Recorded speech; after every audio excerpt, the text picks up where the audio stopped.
الہی روح چاہے جنتی فرشتے کو دی جائے چاہے جہنمی فرشتے کو دی جائے، بہرصورت اگر روح نیکوکار ہے جنتی فرشتے کے ہاتھ میں دے دی جاتی ہے، وہ فرشتہ ہے وہاں سے روح لے کر چلا ہے آسمان دنیا کی طرف، چلا ہے آسمان دنیا کی طرف، پہلے آسمان پہ گیا ہے، دروازے پہ دستک دی ہے، دروازے کو پوچھا گیا ہے کون؟ کہا میں خدا کی روح لے کر آیا ہوں، دروازہ کھول دیا جاتا ہے، پہلے آسمان کی سیر کرانا ہے فرشتہ، اس کے بعد اللہ تبارک و تعالیٰ کی بارگاہ میں عرض گزار ہوتا ہے پروردگار اب کیا حکم ہے؟ اللہ تبارک و تعالیٰ ارشاد فرماتا ہے جاؤ اسے دوسرے آسمان کی سیر کرا دو، دوسرے آسمان کی سیر کرائی جاتی ہے، کے بعد دیگرے ساتوں آسمان کی سیر کرائی جاتی ہے، اللہ تبارک و تعالیٰ سے فرشتہ پوچھتا ہے پروردگار اب کیا حکم ہے؟ اللہ تبارک و تعالیٰ کا حکم ہوتا ہے جاؤ اسے جنت دکھا دو اور بتا دو تمہارا ٹھکانہ یہ ہے، سبحان اللہ، فرشتہ لے کر چلا ہے اس روح کو جنت کی طرف، جنت کو دکھاتا ہے، دکھانے کے بعد کہتا ہے یہی تمہارا ٹھکانہ ہے، پھر پروردگار کی بارگاہ میں فرشتہ عرض کرتا ہے پروردگار اب کیا حکم ہے؟ اللہ تبارک و تعالیٰ کا حکم ہوتا ہے فرشتے جاؤ جہاں سے لے کر آئے تھے وہیں سے لوٹا دو، جہاں سے لے کر آئے تھے وہیں لے آ کر لوٹا دو۔ اب فرشتہ چلتا ہے ساتویں آسمان سے، چلتا ہے جنت کی دہلیز سے، واپس آتا ہے، جب زمین پر پہنچتا ہے کیا دیکھتا ہے؟ لوگ اسے کفن میں ملبوس کر کے بعد خود کفن دے کر کے جنازہ تیار کر کے لے کر چل رہے ہیں قبرستان کی طرف۔ کہاں جا رہے ہیں؟ قبرستان کی طرف۔ کہاں جا رہے ہیں؟ آپ بھی جائیں گے؟ چھٹکارا ہے نہیں؟ فرشتہ دیکھتا ہے لوگ جنازہ لے کر چلتے ہیں، ایک انتہائی عجیب بات جو اہل سنت کے مابین در کر رہی ہے، اور بالخصوص اس وقت ابھی ایک آدھ 2 سال کی پیداوار ہے، یہ اسے بند کرنے کی ضرورت ہے۔ جنازہ تیار کر کے غسل دے کر کے کفن پہنا کر کے، میں نے سنا ہے بعض جگہوں پر جنازہ روک کر کے سلام پڑھا جاتا ہے، اسے بند کرنے کی ضرورت ہے۔ شریعت اس کی اجازت نہیں دیتی ہے، آپ کو سلام پڑھنا ہے آپ سلام پڑھیں، آپ کو درود پڑھنا ہے آپ درود پڑھیں، آپ کو منقبتیں پڑھنی ہیں آپ منقبتیں پڑھیں، لیکن جنازہ روک کر نہیں۔ شریعت کو اتنی تعظیم مطلوب ہے، اتنی تعظیم مطلوب ہے کہ جنازہ کی نماز پڑھنے کے بعد دعا کرنے کے لیے بھی جنازہ روکنے کی اجازت نہیں۔ سچی بات ہے، جنازہ جب تیار ہو گیا آپ کو سلام پڑھنا ہے، آپ جنازہ کاندھوں پہ اٹھائیں، اٹھا کر کے لے کر چلیں، پڑھتے جائیں مصطفیٰ جانے رحمت بلا کو سلام شمع بستے ہدایت بلا کو سلام شہر یارے تاجدار حرم وہ بہار شباب بلا کو سلام۔ جنازہ چلا جائے گا، فرشتہ بھی ساتھ میں گواہ ہوگا۔ اب وہ فرشتہ جو جب آیا ہے جنت سے ٹھکانہ دکھا کر کے جنازہ چل رہا ہے، ساتھ میں وہ روح بھی چل رہی ہے، سبحان اللہ۔ اعلیٰ حضرت سے پوچھئے، اعلیٰ حضرت سے پوچھئے اے امام عشق و محبت اس وقت اس روح کی کیفیت کیا ہوگی، اس روح کی کیفیت کیا ہوگی جو نیکوکار ہوگی۔ اعلیٰ حضرت عظیم البرکت ارشاد فرماتے ہیں جب عاشق مصطفیٰ کی روح چلتی ہے فرشتہ ساتھ میں لے کر چلتا ہے، لوگ جنازہ دھیرے دھیرے لے کر چلتے ہیں۔ اس کی وجہ کیا ہے؟ اس کی وجہ کیا ہے کہ جنازہ دھیرے لے کر چلے؟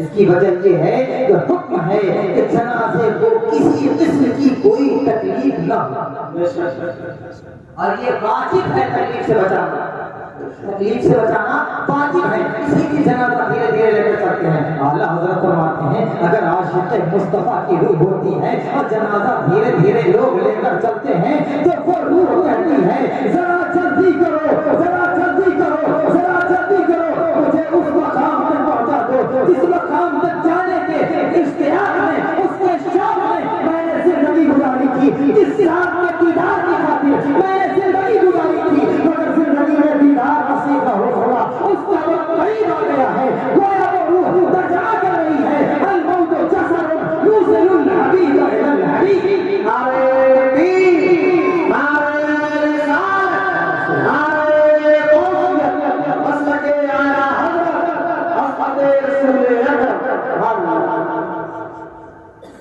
اب وہ روح چلی ہے، ساتھ میں جنازہ چلا، منو مٹی نیچے آپ نے جنازے کو دبا دیا،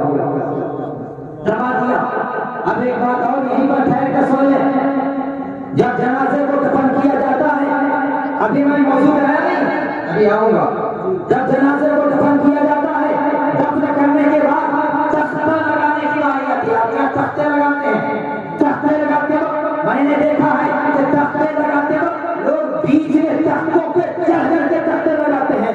غلط ہے یہ طریقہ.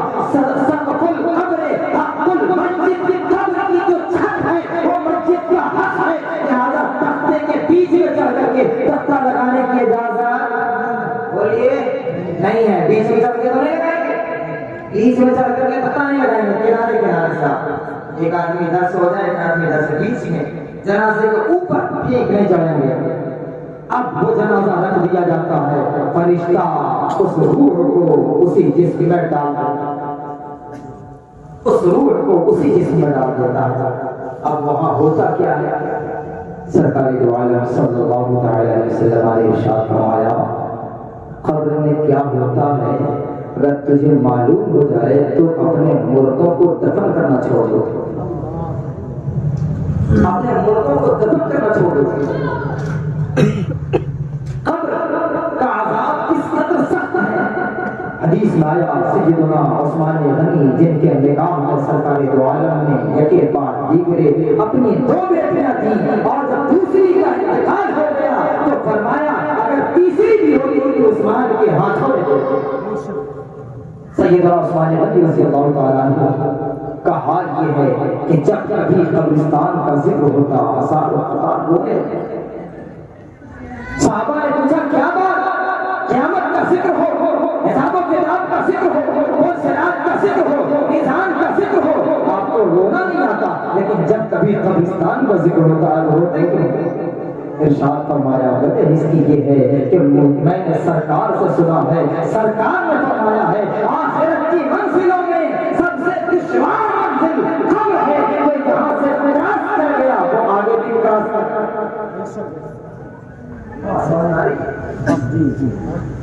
اب ہمیں قبر کے عذاب سے بچنا ہے. قبر میں ہوتا کیا ہے؟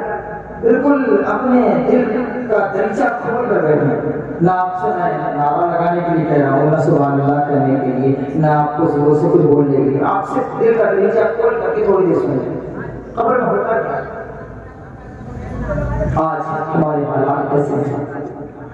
آج اپنے معاشرے کو دیکھیں، معاشرے کے حالات، ہمارا ماحول، ہمارا مزاج دنیا کی رہنائیوں میں لگا. قبر میں جب جائیں گے، امام ذہبی نے کتاب الکبائر میں حدیث نقل کی ہے کہ جب بے نمازی قبر میں جائے گا تو اس کی قبر میں ایک سانپ پیدا کیا جائے گا. جب بے نمازی اپنی قبر میں جائے گا اس کی قبر میں ایک سانپ پیدا کیا جائے گا. غور سے سنا تھا وہ سانپ کتنا بڑا ہوا. محدثین فرماتے ہیں اس سانپ کی لمبائی 26 میل ہے. 26 میل کا مطلب ہوا بریلی سے بدائی کا کلومیٹر 34 کلومیٹر کے قریب ہوگا. 26 میل کا مطلب ہے 34 کلومیٹر کے. کتنا مسا ہوا یہاں سے منٹ سے ہو گیا. اگر وہ سانپ پوری بریلی کو اپنے اندر لے لے اس کا پیٹ بھرے گا، بھر جائے گا. پورے شہر کو، آپ کا جو شہر ہے ان دیہات سمیت اگر سب کو اپنے پیٹ میں لے لے تو کیا اس کا پیٹ بھر جائے گا؟ محدثین فرماتے ہیں اس سانپ کے دانت 70 گز لمبے. کتنے بڑے دانت؟ 70 گز لمبے دانت. جب فجر کی اذان ہوگی کس کی قبر میں آئے گا؟ یہ بے نمازی کی قبر میں. جب فجر کی اذان ہوگی مؤذن کہے گا اللہ اکبر، ایسی اذان شروع ہوگی وہ بے نمازی کے چہرے کے سامنے اپنا چہرہ کھڑا کر. ابھی دیکھا ایک بچھو اگر نکل جائے، یہ بات ہے بالکل حقیقت، اگر بچھو یہاں کہیں نکل جائے پورا مجمع بکھر جائے گا. نکل جائے گا نا وہ ٹیلی پوچھ والا بچھو اگر نکل جائے تو پورا مجمع بکھر جائے گا.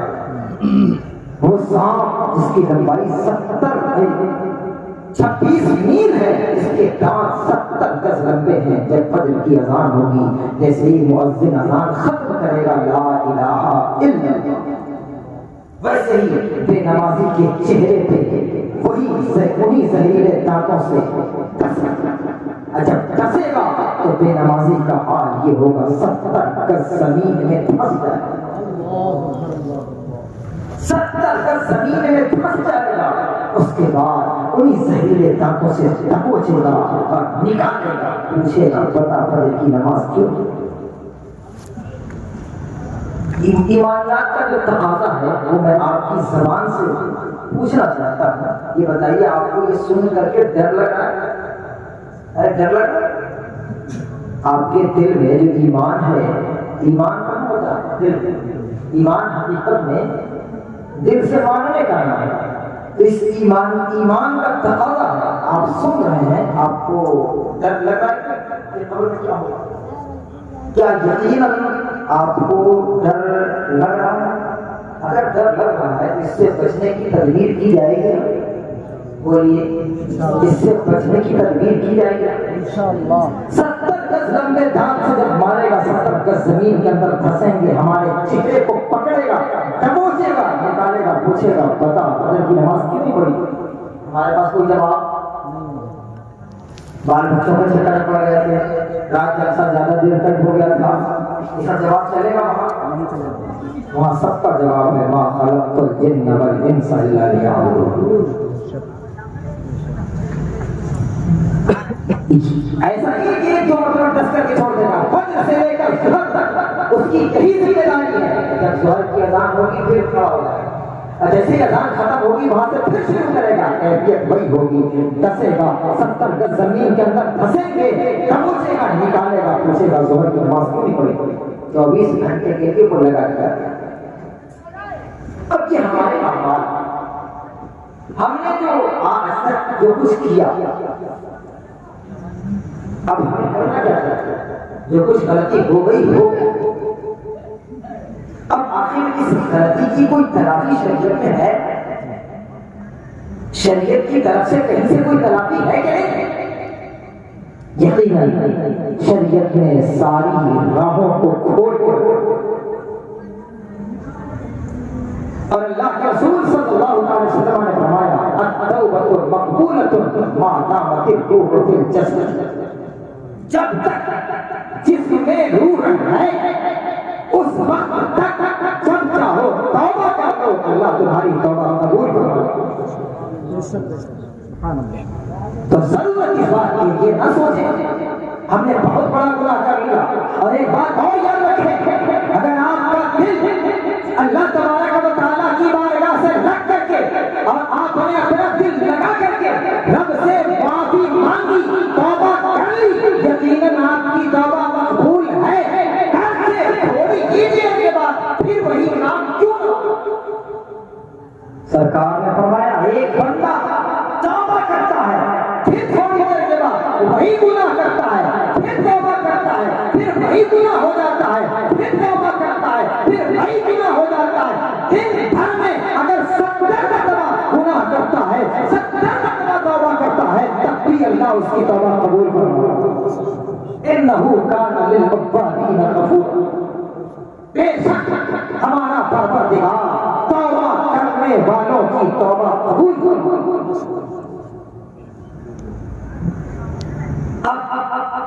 آپ یہ سوچیں کہ ہمارا گناہ بہت بڑا ہے، ہم نے اتنے دنوں کی نمازیں چھوڑی، بہت آسان طریقہ ہے، آپ روزانہ 5 وقتہ نماز پڑھیں، ساتھ میں جو گزشتہ ہے ایک ایک وقت کی روزانہ پڑھتے جائیں، آسان طریقہ ہے، آسانی سے آپ کے بارے جائیں گے۔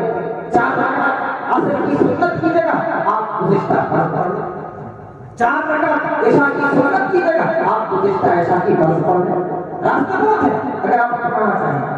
یقیناً گناہ آپ کا بڑا نہیں، آپ کا گناہ بڑا نہیں ہے، آپ کا گناہ چھوٹا ہے، ہمارے رب کی مغفرت بڑی ہے، ہمارے رب کی مغفرت بڑی ہے۔ آپ کو نہیں معلوم ہے بڑے بڑے مجرم، بڑے بڑے گنہگار خطاکاروں نے جب اپنا سر تسلیم رب کی بارگاہ میں خم کیا ہے تو اللہ تبارک و تعالیٰ نے ان کے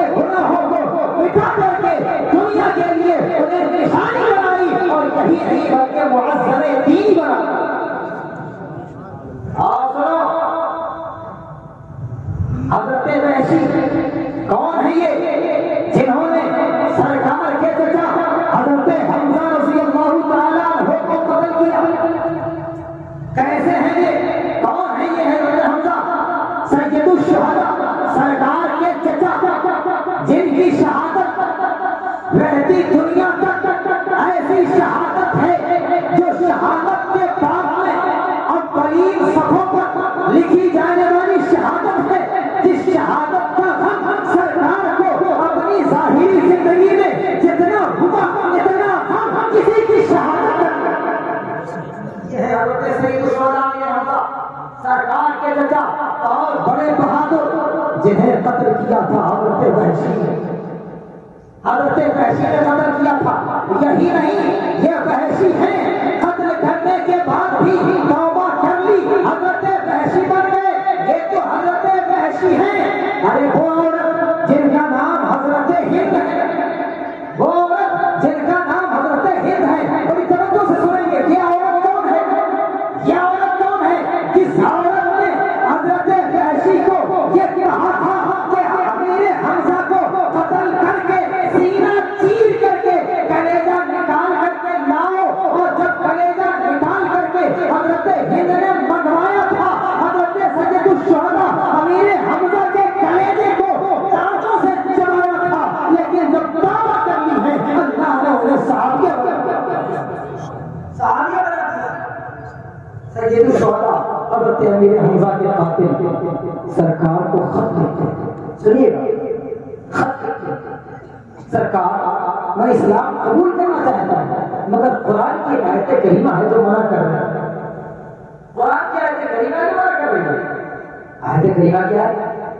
آیت کریمہ لکھی والذین لا یدعون مع اللہ الہا آخر ولا یقتلون النفس التي حرم اللہ الا بالحق ولا يزنون ومن يفعل ذلك يلقى عذابا. یا رسول اللہ قرآن میں یہ ہے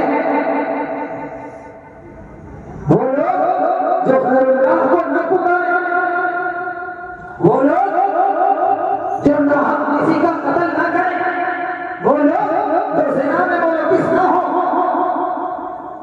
یہی لوگ کامیاب ہیں. اور جس نے ایسا کیا اسے اس کا مزہ ملے گا. سرکار دو عالم صلی اللہ علیہ وسلم کو خط پہنچا. سرکار کے پاس آیت کریمہ نازل ہوئی الا من تاب وآمن وعمل صالحا فاولئک یبدل اللہ سیئاتهم حسنات. اللہ تبارک و تعالیٰ کا یہ پیغام سرکار کے پاس آیا. سرکار نے خط لکھوایا، لکھوا کے بھیج دیا اے وحشی مگر وہ لوگ جو توبہ کریں، ایمان لے آئیں، اچھے کام کریں تو اللہ تبارک و تعالیٰ ان کی برائیوں کو نیکیوں میں بدل دیتا ہے. نیکیوں میں بدل دیتا ہے. اب حضرت وحشی نے خط لکھوایا کہ سرکار آپ نے جو آیت قرآنیہ لکھ بھیجی ہے اس میں عمل صالح کی قید ہے، اور مجھے نہیں معلوم کہ میرا کون سا عمل صالح ہے کون سا صالح نہیں ہے، لہذا میں کیسے ایمان لے آؤں؟ سرکار دو عالم صلی اللہ علیہ وسلم کے پاس دوسری آیت کریمہ نازل ہوئی. سبحان اللہ. دیکھیں قرآن بھی کس طرح سے نازل ہوتا. سبحان اللہ. قرآن کی آیت کریمہ اتر رہی ہے ان اللہ لا یغفر ان یشرک بہ ویغفر ما دون ذلک. اللہ تبارک و تعالیٰ شرک کو معاف نہیں فرمائے گا، شرک کے علاوہ تمام گناہوں کو اللہ بخشے گا. وَيَغْفِرُ مَا دُونَ ذَلِكَ لِمَن يَشَاءُ.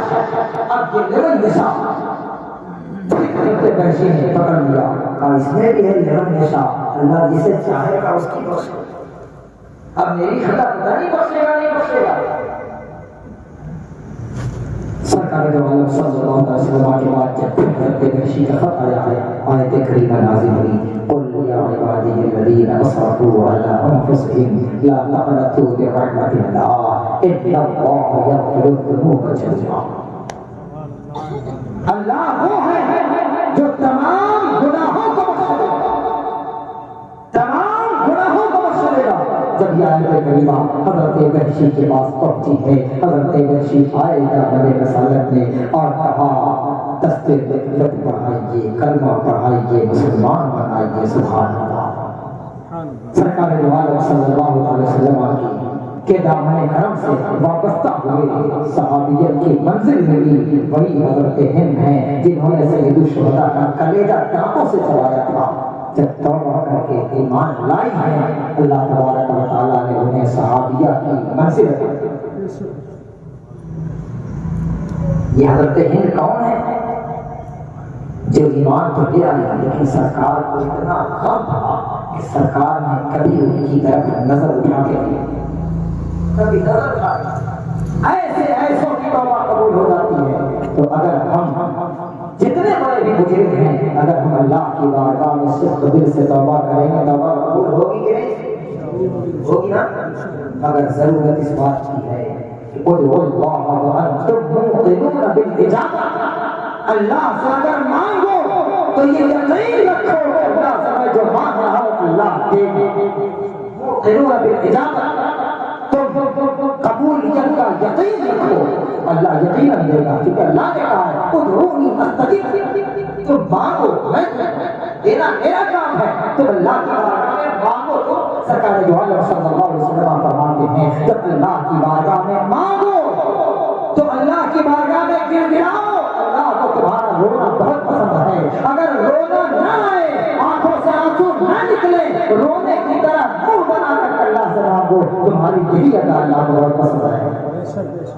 ضرورت اس بات کی ہے کہ ہم اللہ کی بارگاہ میں روئیں گر گرائیں. آج آپ کے بیان کے حالات کیسے خستہ ہیں، لائی کی مبارکباد ہے یہ حضرات علماء کرام جنہوں نے اپنی کاوشوں سے آپ کو اس بات پر ابھارا کہ آؤ دین سیکھیں دین سکھائیں، دین سیکھیں دین سکھائیں. یقیناً یہ لمحے جو گناہوں میں گزرتے تھے آج ان علماء دین کی وجہ سے وہ لمحے آپ کے خیر میں گزر رہے ہیں، وہ لمحے آپ کی نیکیوں میں اضافہ کرتے ہوئے نظر آ رہے ہیں. یہ علماء دین کی برکت ہے. چھیٹا کشی کرنے والوں، علماء کرام کے پیچھے پڑھنے والوں، دو رکعتیں پڑھ کر کے امام کے مسالے سے آگے بڑھنے والوں، علماء کو تم نے سمجھا نہیں ہے. اعلیٰ حضرت الشاہ امام احمد رضا خان فاضل بریلوی علیہ رحمت و رضوان نے فرمایا عالم کیسا بھی ہو.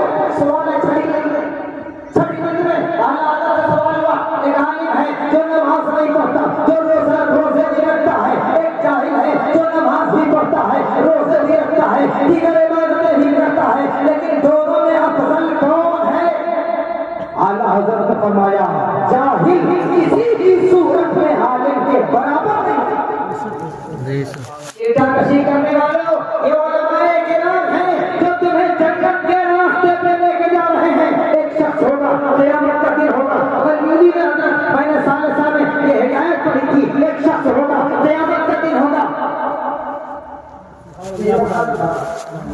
حضرت کعب عباس سے یہ روایت ہے، سنیے گا ذرا غور سے. کعب عباس فرماتے ہیں قیامت کا دن ہوگا، قیامت کا دن ہوگا، میدان محشر برپا ہوگا، نفسی کا عالم ہوگا، کوئی ایک دوسرے کو پوچھنے والا نہیں ہوگا. بیوی جس کی محبت نے جنگ زندگی گزاری ہے اس کی وہ بھی ساتھ چھوڑ جائے گی. ماں جس نے تمہاری پیشانیوں کو چنا ہے، جس نے تمہیں مالش کر کے تمہاری کمر کو مضبوط کیا ہے، جس نے ہاتھ پکڑ کر کے تمہیں چلنا سکھایا ہے، جس نے بابا دادا کہہ کر کے تمہیں بولنا سکھایا ہے، وہ بھی اس کے ساتھ چھوڑ جائے گی. حضرت کعب آباد ہے نقل کرتے ہیں روایت. ایک آدمی ہوگا قیامت کا میدان ہوگا، نفسی کا عالم ہوگا، ایسے میں ایک شخص کا حساب ہو جائے گا. اللہ فرمائے گا جاؤ فرشتوں لے جا کر کے جہنم میں ڈال دو، فرشتوں جہنم میں ڈال دو. وہ بندہ ہوگا جہنم میں جانے کی تیاری ہو رہی ہوگی، فرشتے لے جانے کو تیار ہوں گے. اب وہ بندہ اڑ جائے گا، کہے گا ہم جہنم میں نہیں، اڑ جائے گا ہم جہنم میں نہیں جائیں گے. اللہ تبارک و تعالیٰ پوچھے گا دیکھیں رحمت حق بہانہ جو ہے اللہ کی رحمت کو بخشنے کے لیے بس ایک چھوٹا سا سبب چاہیے، کوئی بہت بڑا سبب نہیں تلاشتا. اللہ تبارک و تعالیٰ اللہ کی بارگاہ میں فرشتے عرض کریں گے پروردگار یہ تیرا کیسا بندہ ہے، تم نے فیصلہ کر دیا ہے جہنم میں لے کر جاؤ، ہم لے کر جانا چاہتے ہیں، تیرا بندہ ہے، کہتا ہے ہم نہیں جائیں گے۔ فرشتوں سے اللہ تبارک و تعالیٰ ارشاد فرمائے گا ذرا پوچھو کہ کیا بات ہے بندے کی، سبحان اللہ، اللہ کی رحمت یہیں سے دیکھو، دریائے رحمت جوش پر ہے۔ اللہ تبارک و تعالیٰ ارشاد فرمائے گا فرشتوں کو پوچھو ذرا بندے سے کیا چاہتا ہے، تو بندے سے فرشتے پوچھیں گے کیا بات ہے، کیوں جانا نہیں چاہتا ہے، تو بندہ کہے گا میں نے قرآن میں پڑھا تھا لا تقنطوا من رحمت اللہ، لا تقنطوا من رحمت اللہ، اللہ کی رحمت سے نا امید نہ ہو، اللہ کی رحمت سے نا امید نہ ہو، اس لیے مجھے ابھی بھی اللہ کی رحمت سے نا امیدی نہیں ہے، بلکہ مجھے امید ہے کہ اللہ مجھے جہنم میں نہیں جنت میں بھیجے گا۔ سبحان اللہ، بندہ رک گیا ہے، بندہ رک گیا ہے، فرشتے بارگاہ الہی میں عرض کرتے ہیں پروردگار تیرا یہ بندہ ہے، یہاں بھی کہہ رہا ہے جب تک فیصلہ ہو چکا ہے جہنم میں ڈال دیا جائے، بندہ کہہ رہا ہے اللہ کی رحمت سے میں نا امید نہیں ہوں، اللہ کی رحمت سے میں نا امید ہونے والا نہیں ہوں، لہذا مجھے امید ہے اللہ جہنم میں نہیں جنت میں ڈالے گا۔ اب دریائے رحمت جوش ہوا ہے، سبحان اللہ۔ آؤ دیکھو ان علماء کرام کے کاموں سے وابستگی کا فائدہ کیا ہے، سنو اللہ فرمائے گا اس سے پوچھو ذرا، اس سے پوچھو ذرا کہ دنیا میں جب تم رہتے تھے کیا تم نے کسی عالم سے محبت کی تھی؟ سبحان اللہ، سبحان اللہ، تم نے کسی عالم سے محبت کی تھی؟ اب وہ اس بندے سے فرشتے پوچھیں گے، اللہ پوچھتا ہے تم نے دنیا میں کسی عالم سے محبت کی تھی یا نہیں؟ وہ بندہ عرض کرے گا پروردگار ہم جس آبادی میں رہتے تھے اس آبادی میں کوئی عالم نہیں تھا جس سے ہم محبت کرتے، اب مگر دریائے رحمت جوش پر ہے، دریائے رحمت مغفرت کا بہانہ ڈھونڈ رہا ہے، آگے چلو چلتے چلو دیکھتے ہیں دریائے رحمت کس قدر جوش پر ہے۔ اللہ تبارک و تعالیٰ فرشتوں سے ارشاد فرمائے گا پوچھو ذرا کہ جس آبادی میں تھا اس آبادی میں کوئی عالم نہیں تھا، یہ تو بتاؤ کہ آخر یہ جہاں کہیں گیا، جہاں جہاں دنیا میں سیر کیا، جہاں کہیں گیا کبھی اس کی ملاقات کسی عالم سے ہوئی یا نہیں ہوئی؟ فرشتے پوچھیں گے اللہ یہ پوچھتا ہے تمہاری ملاقات کبھی کسی عالم سے ہوئی یا نہیں ہوئی؟ بندہ عرض کرے گا پروردگار ہماری ملاقات کسی عالم سے بھی نہیں ہوئی ہے، کسی عالم سے بھی نہیں ہوئی ہے۔ اللہ تبارک و تعالیٰ پھر ارشاد فرمائے گا فرشتوں پوچھو کیا اس کا جو نام ہے اس نام کا کوئی عالم دنیا میں تھا یا نہیں؟ سبحان اللہ، دریائے رحمت جوش پر ہے، بخشنے کا بہانہ تلاش رہا ہے، پروردگار عالم بخشنے کا سبب تلاش کر رہا ہے، مغفرت کا بہانہ کس کے لیے؟ مسلمانوں ذرا یہی ٹھہر جاؤ، یہی ٹھہر جاؤ، یہی ٹھہر کر کے ایک بات کا جواب دینا، تم جس نبی کو مانتے ہو، جس نبی نے زندگی کے ظاہری زندگی کے ابتدائی مرحلے سے لے کر کے سانس بند ہونے تک جس نبی نے ہر کام پر، ہر لمحے، ہر وقت، ہر موڑ پر، ہر موقع سے، ہر محل میں تمہیں یاد کیا ہے، بتاؤ تم نبی کو کتنا یاد کرتے ہو؟ تم علماء کرام سے سنتے رہتے ہو کہ نبی جب دنیا میں تشریف لائے بطن آمنہ سے باہر آئے، نبی نے سجدہ کیا، سجدہ کرتے ہی رب حبلی امتی، رب حبلی امتی کی صدا لگائی۔ گویا کہ ایک اور بات مسئلہ بھی سن لیں یہیں پر، گویا کہ نبی نے مسئلہ صاف کر دیا، سجدہ کرنے کے لیے جو سجدہ کرے اس کے بدن کا پاک ہونا ضروری ہے، جہاں سجدہ کیا جائے اس زمین کا پاک ہونا ضروری ہے۔ سرور کائنات صلی اللہ علیہ وسلم نے پیدا ہوتے ہی سر کو سجدے میں رکھ کر کے یہ بتا دیا کہ میں جس بدن سے نکلا وہ بدن بھی پاک ہے اور جو نکلا وہ بھی پاک ہے، جہاں سجدہ کیا گیا وہ سجدہ گاہ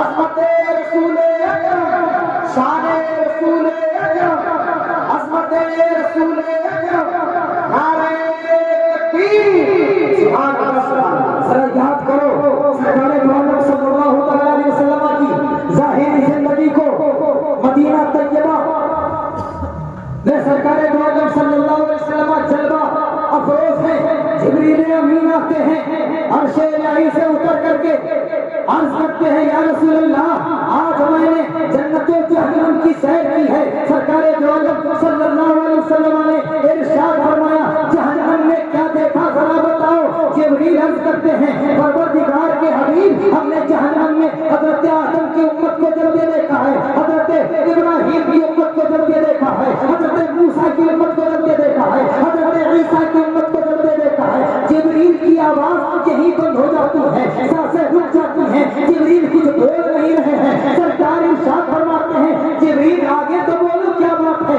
آگے تو بولو کیا بات ہے. جبریل عرض کرتے ہیں پروردگار کے حبیب اب کچھ بولا نہیں جاتا ہے, کلیجہ آتا ہے. حبیب یا رسول اللہ, جہنم میں نے آپ کی امت کو بھی جلتے دیکھا ہے. اتنا سننا تھا سرکار کی آنکھوں سے موسلادھار بارش ہو رہی ہے. ذرا انصاف سے بتانا مسلمان ہو, آنسوؤں کی برسات سرکار کی آنکھوں سے آخر اپنی ذات کے لیے ہے یا اپنی امت کے لیے؟ امت کے لیے ہے, اپنے لیے ہے یا ہمارے لیے؟ ہمارے لیے. سرکار رو رہے ہیں, رو رہے ہیں, روتے روتے سرکار نے مدینے کی گلیوں کو چھوڑ دیا ہے, چلے گئے ہیں بیابان جنگل میں. جا کر کے جنگلات میں ایک پہاڑی کے پیچھے جنگل میں جا کر کے سجدہ ریز ہو گئے ہیں, سجدہ کر رہے ہیں. وہاں بھی وہی صدا لگا رہے ہیں رب حبلی امتی, رب حبلی امتی. مدینے میں کوہرام مچ گیا, 3 دن ہو گئے, سرکار کا پتہ نہیں ہے سرکار کہاں ہے. مدینے والے رو رہے ہیں, آئے لوگ فاطمہ کے پاس, فاطمہ کیا سرکار تمہارے گھر ہے؟ سیدہ فاطمہ خاتون جنت ارشاد فرماتی ہیں سرکار ہمارے گھر ہے. لوگوں نے کہا ہم نے تلاش لیا مگر سرکار کا پتہ نہیں چلتا ہے, مگر سرکار کا پتہ نہیں چلتا ہے. حضرت فاطمہ خاتون جنت فاطمہ الزہرا سیدہ فرماتی ہیں آؤ چلو, تمہیں طریقہ نہیں معلوم, ہم کرتے ہیں اور بتاتے ہیں. سرکار کے گھر گئے ہیں, سبحان اللہ, ان کی مہک نے دل کے خود سے کھلا دیے ہیں, ان کی مہک نے دل کے خود سے کھلا دیے ہیں. سیدہ فاطمہ ہے, چل رہی ہے, حضرت علی کے مرتضیٰ صاحب ہیں, چل رہے ہیں اور چلتے چلتے کہاں جا رہے ہیں دیکھے ذرا, خوشبوؤں سے راستہ لیتے ہوئے, راستہ لے کر کے کہاں جاتا ہے؟ جنگل کی طرف چل پڑے ہیں. کیا دیکھا ہے؟ جنگلات کی طرف خوشبو لے جا رہی ہے. ایک چرواہے کو دیکھا ہے, ایک بکریاں چرا رہا ہے. چرواہے سے حضرت علی نے پوچھا یہ بتا سرکار کو تم نے دیکھا ہے؟ اس جنگل میں کہیں سرکار کو دیکھا ہے؟ اس چرواہے نے کہا سرکار کو تو ہم نے نہیں دیکھا ہے. مسلمانوں ذرا خیر کی آواز دینا اپنے دل کو اور پوچھنا اپنے دل سے کہ جس سرکار نے, جس نبی نے تمہیں اس طرح سے یاد کیا ہے, تم اپنے نبی کو کیسے یاد کرتے ہو؟ چرواہے نے کیا کہا تھا ذرا سنو اور اپنے نبی کی محبت کو سمجھو کہ نبی نے تم سے کیسی محبت کی ہے. چرواہے نے کہا تھا علی ہم نے سرکار کو تو نہیں دیکھا ہے, ہاں اتنی بات ضرور ہے کہ اس پہاڑی کے پیچھے سے رونے کی کبھی کبھی بھیانک آواز آتی ہے. اس آواز سے بکریاں چرنا بند کر دیتی ہیں, بکریاں چرنا بند کر دیتی ہیں. حضرت علی سمجھ گئے کوئی دوسرا نہیں, ایسی دردناک آواز میں ہونے والے میرے آقا ہیں. حضرت علی آگے بڑھے, جا کر دیکھا سرکار دو عالم صلی اللہ علیہ وسلم سجدہ ریز ہیں, سجدے میں ہیں. آواز وہی ہے رب حبلی امتی, رب حبلی امتی. مسلمانوں دل سے پوچھ کر بتاؤ 3 دن سے اس نبی نے ایک جگہ سجدہ کیا ہے؟ تاریخ میں آتا ہے کہ سجدہ اتنی دیر تک کیا تھا, آنسو اتنے گرے تھے کہ ان آنسوؤں کی وجہ سے زمین میں گھاس اگل گئی. سبحان اللہ, سبحان اللہ. جس نبی نے تمہیں اس طرح سے یاد کیا ہے آخر تم نبی کو کیسے یاد کرتے ہو؟ نبی کو کتنا یاد کرتے ہو؟ مسلمانوں ذرا بتاؤ جس نبی نے ہمیں ہدایت کی, یہی نہیں سرکار کا وصال ہو گیا, وصال ہو گیا. انبیاء کو بھی اجل آنی ہے, انبیاء کو بھی اجل آنی ہے. سرکار دو عالم کا وصال ہو گیا. حضرت عمر فاروق اعظم نے دیکھا لمحہ مبارک ہل رہے ہیں, سبحان اللہ, وصال ہو گیا, لمحہ مبارک ہل رہے ہیں. حضرت عمر نے کان لگایا, آواز آ رہی تھی رب حبلی امتی, رب حبلی امتی. سبحان اللہ, جس نبی نے تمہیں یہاں آنے سے لے کر کے جانے بعد تک رب حبلی امتی, رب حبلی امتی کی دعا سے یاد کیا ہے, بتاؤ تم نبی کو کیسے یاد کیا؟ کیا نبی نے یہی پیغام دیا ہے؟ معاشرے کے حالات ایسے کر کے رکھے جائیں. کیا نبی نے کبھی نماز چھوڑی؟ کیا سرکار دو عالم صلی اللہ علیہ وسلم کی نماز چھوٹی کبھی؟ کبھی نہیں چھوٹی. بلکہ سرکار نے تو بعض نمازیں چھوڑ چھوڑ کے پڑھی جا کے فرض تم سرکار کے امتی ہو، اسی نبی کے امتی ہو، بتاؤ سرکار دو عالم صلی اللہ علیہ وسلم کی محبت کا دعویٰ بہترین ہے؟ محبت کا دعویٰ تمہارا، جب سرکار سے محبت کرتے ہیں ہم ان کی خاطر جان لٹا دیں گے، اپنی قربانی دے دیں گے، یہ تمہارا دعویٰ بہترین ہے کہ نہیں؟ سنو ماڈرن زمانے میں جینے والوں، ماڈرن زمانے میں جینے والوں سنو، یوٹیوب کے شہسواروں سنو، جہاں شہد دکھا کر کے زہر پلانے کا کام کیا جاتا ہے، یوٹیوب کے شہسواروں سنو، وہاں شہد دکھا کر کے زہر پلا دیا جاتا ہے۔ کبھی بھی کوئی مسئلہ اگر یوٹیوب وغیرہ پہ کھول دیجیے گا، ٹھیک ہے؟ جی جی۔